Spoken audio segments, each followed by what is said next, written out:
savings, okay, medium or middle savings of people 65 plus in America is $87,000. The average is 280. And the average usually is, brought up much higher because of the very high end people who have a lot. But even the average is low, like $280,000 for 65 plus, like that's not retirement. I mean, that's barely hanging on. So those are the statistical savings numbers of America. Like, minimally, to even have like a not great retirement, you need $1 million. You know what I mean? Yeah. And people have 280 on average and medium 87. So this whole like throw a few percentage of your income in a 401k and then give it to some broker and they're going to figure it out. And then, it's going to be a home run and you're going to get where you wanted to go. It is clearly not working out. Well, we've seen a shift or two lately in that as well, huh? What's that? I said we've seen a shift or two lately in that plan as well, how that's working out and what the valuations are.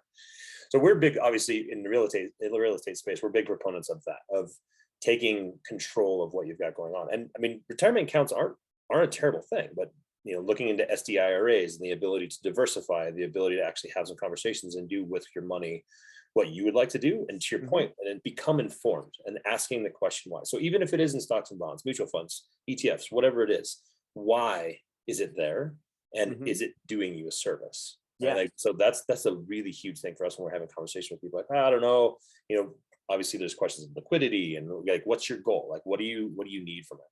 But for us is like, again, what's that long-term play? And we're obviously, the name of the podcast, we're very big on mindset. It's like, what is it, and how are you living your life in such a way to where it's going to get you to the next step, whatever that step might be, right? Like, I mean, I'm like, I call myself like a do the math guy. I mean,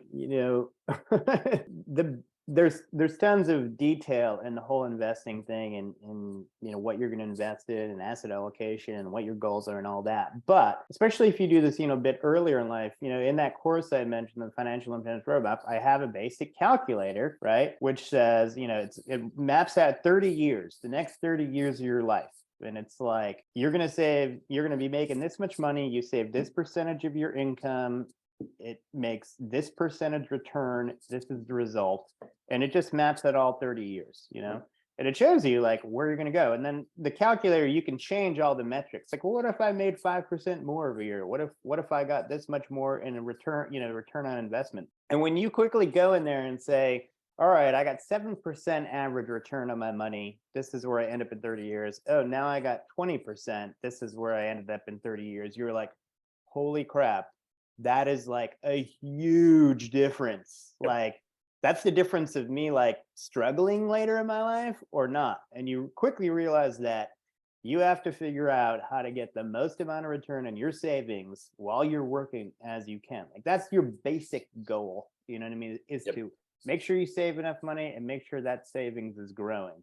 That's really what we're after. I mean, there's all ins and outs of like, you're like, what's your risk tolerance? Whatever, The risk tolerance thing to me is really funny. It's like, people always ask, investment advisors always ask that, like, what's your risk tolerance? And I'm just like, I don't understand. Like, what is my tolerance for losing money? I have no tolerance for losing money. That doesn't make that's a silly question. Really, what it is, your risk tolerance is, what is your willingness to keep working in a sharp and or prolonged market downturn? That's your risk tolerance, so your risk tolerance at 60 or 70 is obviously very low, because even if you wanted to keep working, most likely no one's going to hire you.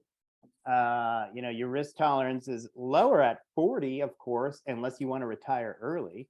So you kind of need to like have a plan, figure out exactly where you think you want to be, and then you can start answering the questions that come up in the investing interviews, so to speak. Well, and you touched on something I want to bring it back to, and something we were talking about beforehand. Really, a lot of this too, because I think there's a volume of people. The people that understand this concept in their 20s, good on you, fantastic. Like, you're ahead of most of us. People that understand in their 30s, good. Like, you're doing it. There's a lot of us though that are also like in 40s, like just now realizing like, oh man, I've been cranking for the last little while. I've been dumping myself into this.